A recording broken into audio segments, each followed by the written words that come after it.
welcome back to my channel. For those that are new, welcome. For my old subbies, my old babies, welcome back, guys. As you can see, today's episode is called Raw and Unfiltered. A couple of weeks ago, I asked you guys on Instagram what we should call our little advice or storytelling segment, and majority of you guys voted for Raw and Unfiltered. So this will be our first episode. With Raw and Unfiltered, I wanted to create like a safe space where we can just talk about, many things that we go through and things that people are uncomfortable with discussing or talking about. I wanted to bring that here on this platform. So yeah, it's a completely safe space. I can't get the word safe space out of my head, but it is a safe space. It's a place where you can be vulnerable and I can be vulnerable. And that being said, initially the first obviously episode was going to be like me reading scenarios that you guys send in and then giving advice based off what you guys are asking me. But I thought that it would be nice for me to share one of my vulnerable stories with you guys, so that can allow for you guys to be vulnerable with me, because that's just how you build trust and that's how you build relationships. The first episode of Raw and Unfiltered is me just sharing my heartbreak journey, and mostly just things that I did throughout the journey or throughout my heartbreak that really helped me get through it. I did a lot of stuff. I tried everything, guys, because that was such a dark time in my life. Like, I thought I was going crazy at some point. Like, I thought I was losing my mind. And at some point, I literally also wanted to take my own life, because I couldn't grasp the fact that I'm going through that. And I didn't know what to do or how to navigate around it. So it was a really dark space. But we got through it, because here we are today. And yeah, I just like to share that with you guys. A little backstory.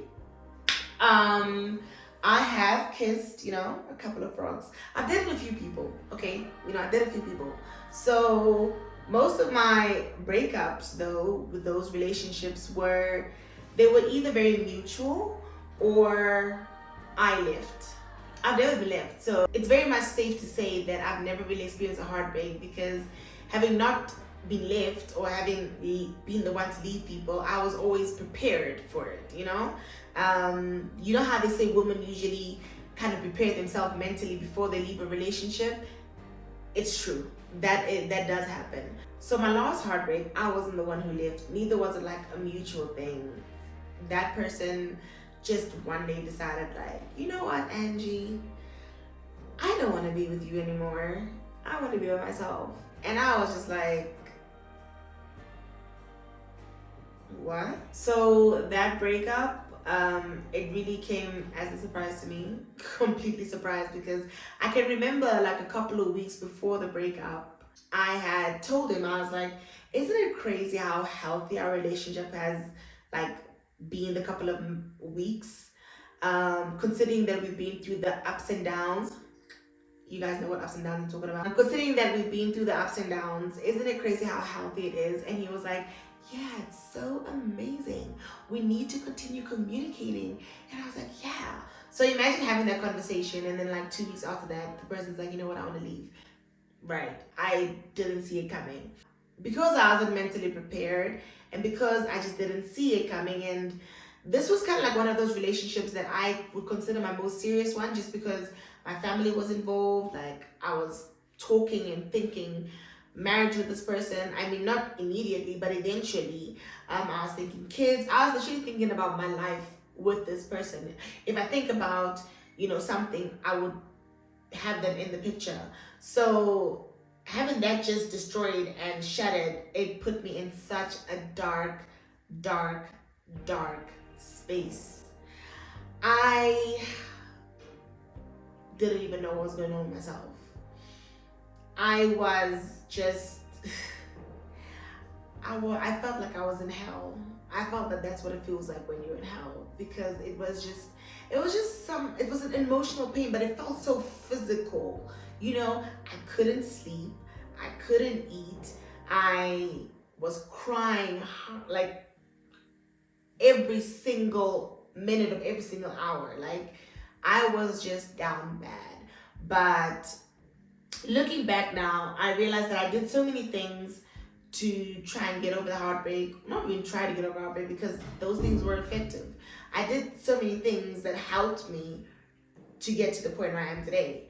And I just thought that it would be very nice to share that with you guys, and share just how absolutely traumatic heartbreak is, because I don't think a lot of people take heartbreak really that seriously. I think a lot of people are just like, you know what, it's just heartbreak, you're gonna get over it, everybody experiences it, but nobody really understands that it's such a traumatic experience, because you're literally losing someone, not physically, like, or they're not dying, but you're losing this relationship. Like, you've built your life on this relationship, you've had so many plans for it, and now your plans are crushed. It's like your dreams being destroyed, basically. So people don't realize that in itself also actually requires like a grieving process. So yeah, that's basically what I had to experience. I had to grieve through this whole breakup, and I thought I would just share it with you guys. So yeah, here are just a couple of things that I did to help me through it.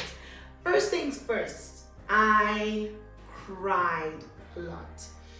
I cried when I woke up. I cried lunchtime. I cried when I went to bed. I was just such a big crybaby. And I think that was very effective for me, because it just helped me let out my emotions, to be honest. If I felt like I needed to cry to a friend, I'd call up a friend and be like, yo, this hurts, and I'd be crying, and thank God for like really supportive friends, because they would just be on the phone and listen to me and all of that. So for me, crying was really, really effective, because it just allowed me to let everything out.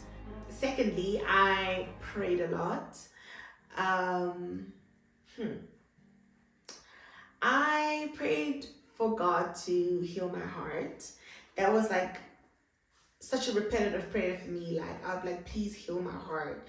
Heal my heart. Like, allow me not to feel the way that I feel. Like, just heal it. And I would actually also pray for forgiveness at the same time, because I realized like I would be praying for healing, but I would also like kind of tell God to do it right now. And I want it over and done with right now, God. Like, I would be demanding instead of asking. And then I had to like tell myself, Angy, that's wrong. You need to ask God for forgiveness. So like, I'll be praying for like healing, and then I'll be like, okay, but God, I'm sorry for speaking to you that way. I'm sorry for demanding that from you, so, but prayer really helped. Because after I prayed, I feel like, okay, I'm leaving it in God's hands. Like, this is now yours. This is your baby to fix, and I'm just gonna wait it out. So yeah, that was also very effective for me. I think it just calmed my heart a lot throughout everything. I journaled a lot. I wrote my feelings down. I also wrote a lot of letters to my ex-boyfriend. I wrote a lot of letters that just stated how I felt and how angry I was, because I was angry. I was very angry. I was like, after I forgave you for so many things that you did to me, and I gave this relationship another shot, you decide to leave. Like, you had no right to leave. Like, I was so angry. Those are things that I was writing. You had no right to do that to me. That's just evil, and da-da-da. And I would never send them off. I would just kind of keep them there. And then eventually I threw them away. Like, I tore them apart and threw them away. But I just wrote a lot of my feelings down. Things that I wanted to say to him, I wrote it down. And I never sent it off. I just later on like burned it or threw it away. But for me, it was like I just needed to express how I felt towards the whole situation, and that was very, very effective for me as well. Another thing that I did was I listened to a lot of sad music, and I watched a lot of sad movies. There's a movie on Netflix that I would 100% recommend everyone to watch. It's called Someone Great. So basically, she also experiences like this whole breakup, and she like goes through it. But then she becomes like this really great person, you know. She gets out of it and whatnot. I absolutely love that movie, and I feel like everybody should watch it, especially if you're going through a heartbreak. Watch sad movies, listen to sad music. Olivia Rodriguez, I listen to her music over and over. Like, she has such good music, especially like heartbreak music. And people will probably wonder, like, why would you listen to heartbreak music or watch sad stuff when you're sad as well? Wouldn't that like enhance your sadness? And I think to myself, like, not really, because it just makes you feel like you're not alone. Like, there's other people that are going through this. There's other people that are also, you know, that have the same struggles that you are going through right now. So it made me feel not so alone. And it made, like, it was very relatable. I would just sit in the car and, good for you, you look happy and healthy. If you really care to ask. That's one of Olivia's songs, one of my favorite actually. I can't sing, don't kill me. But you know, I would just be free and shout and sing, and that really also was one of the things that helped me through it. Very effective. Another thing that I'm also very grateful that I feel like not a lot of people have, but if you do have, you're very, very lucky, is a good support system. You know, good friends that will listen, friends that will be there for you on the phone, you know, and also like my family and friends, like everybody was just there for me. There was one day, because I couldn't sleep, I couldn't eat, you know, I was down bad. There was one night where I couldn't sleep, and I was overthinking about everything, and I was so angry and I was so upset, and I was just like not getting over it. Like, I knew that I didn't want to be in that relationship. I knew that I didn't want that person, but obviously the hurt is still there. You know, you still have to process that as well. And that for me wasn't happening soon enough. Like, I was just still feeling the same every single day. So one day I just cracked. I was like, I just want to end it. I don't want to be here because I don't want to feel this pain. I don't want to feel this pain. And I texted my mother. I remember I texted my mother in the morning. It was like 4 a.m. And I just texted her and I said, please pray for me. I'm not okay. I am not okay. Please pray for me. And then I also texted a couple of my friends in the morning, and one of my friends was actually awake, so she video called me. And she stayed on the phone to me till literally the early hours, like till 7 a.m, until I eventually like got some sleep in. My mom had also, when she woke up and she saw the text, she immediately drove to Vindu, to where I was. She drove. My best friend also came over that same morning. Everybody was just very quick and very responsive. And there was also something that hit me, like, there's so many people that love you, and there's so many people that want to see you happy and that want to be there for you. So it's not the end of the world. You know, it really isn't the end of the world. It does feel like that though. Don't get me wrong. It does feel like the end of the world. But, you know, having a good support system was just chef's kiss. Thank you guys. I love you. Something else that I also did, that was also, I think, one of the greatest decisions that I ever could make was seeking a therapist. Because after that morning where I felt like I just wanted to end it and everybody came to my help, I was grateful for everyone. But then I also realized that you might need professional help, Ange. Like, this is not just something, you might need the help. Because if you're having thoughts like this, seek help. So I went online and I started like searching for therapists, and I don't know, the way that I even found the therapist that I went to was just in such a weird way, because bear in mind, I was looking at every therapist's LinkedIn profile. Her specific name came up on the list. However, she never had a LinkedIn, or she doesn't have a LinkedIn, sorry. She doesn't have a LinkedIn. She's not really on social media. Like, I can't find her. I wanted to just like see what she looks like.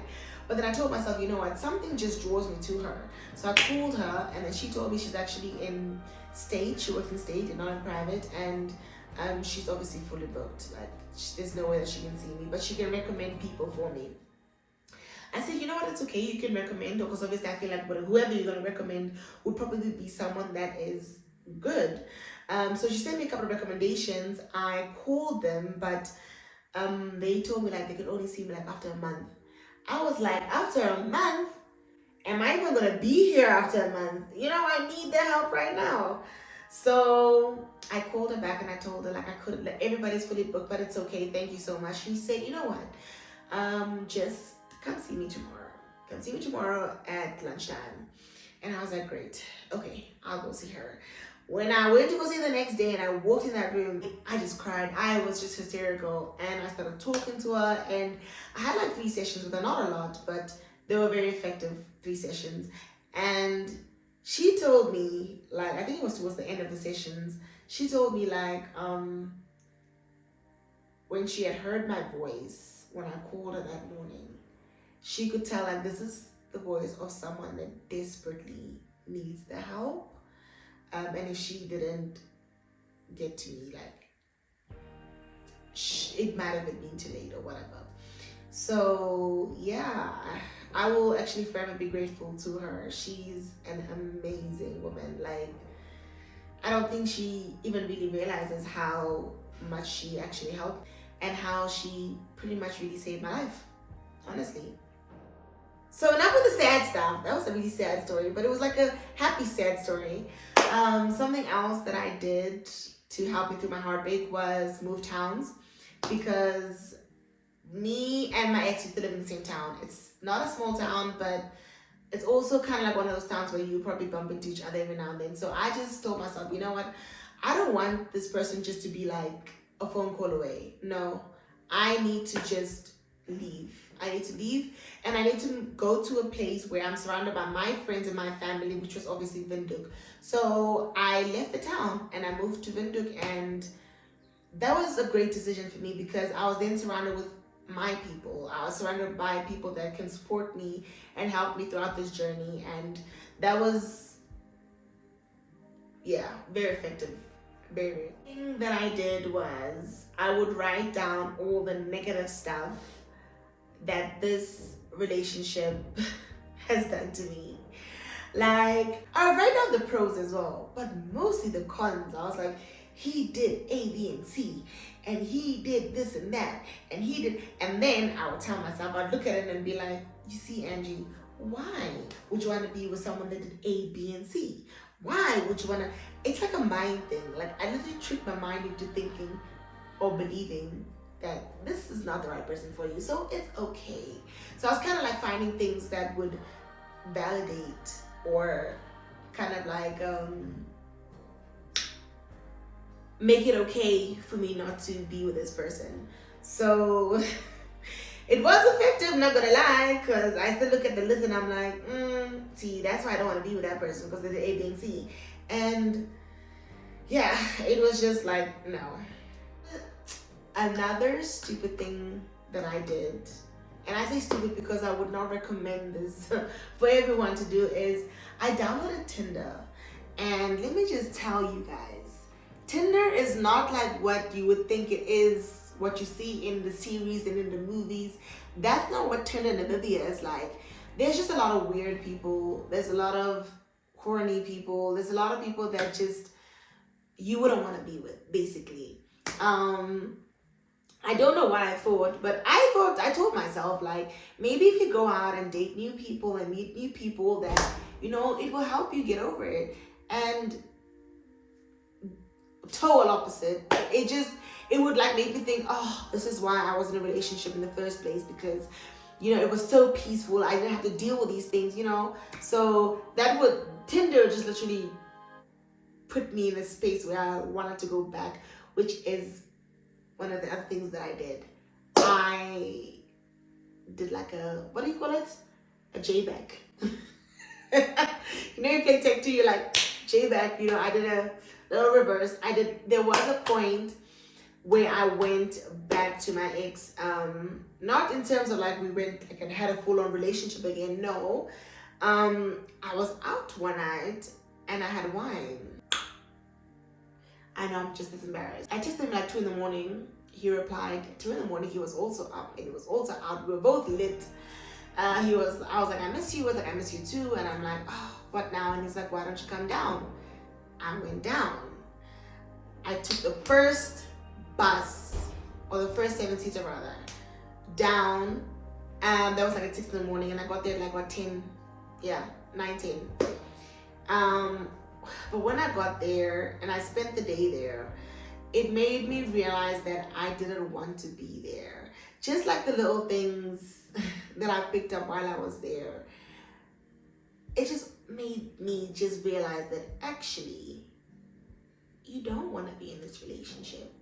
You just came back because this is what you're used to, this is what you're comfortable with. But in actual fact, remember all those times that you would talk to your friends and say, yeah, but he does A, B, and C, and I don't want to be with someone that does A, B, and C. Or he thinks this way and thinks that way, and I don't want to be with someone who thinks this way and thinks that way. So the little things that I went to experience when I was back there just being stated why the relationship ended and why I should be okay with why it ended. I'm not saying everybody should go back to their ex. I'm not saying that.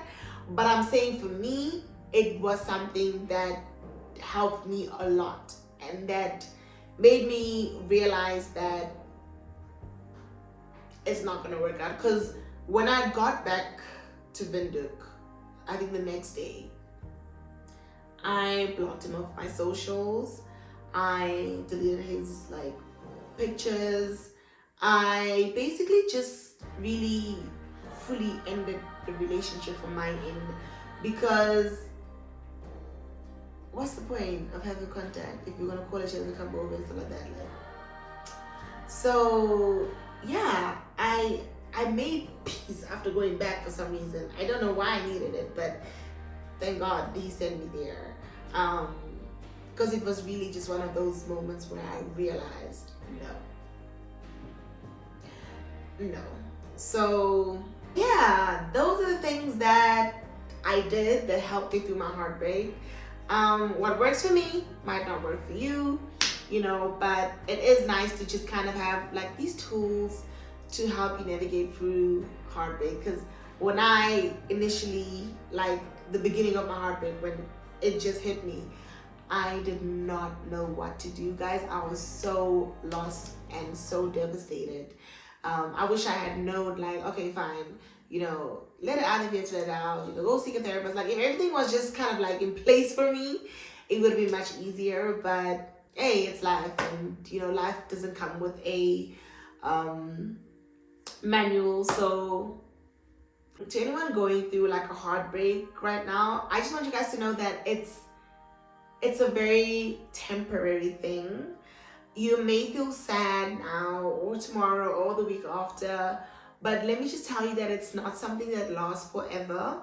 You do get over it, you do heal, you do come back stronger. You are going to be okay, and if you want to talk about it, you can always just hit my DMs. I could talk to you about it. I can share more if you want to know more. But yeah, that's that. And I hope you guys just enjoyed this video, and this is the only time I'll be vulnerable with you guys. I'm just kidding. Hope you guys loved this video, liked it, share it.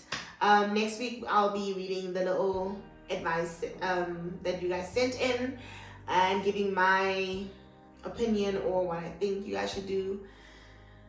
But yeah, this sums up this video. See you guys next week.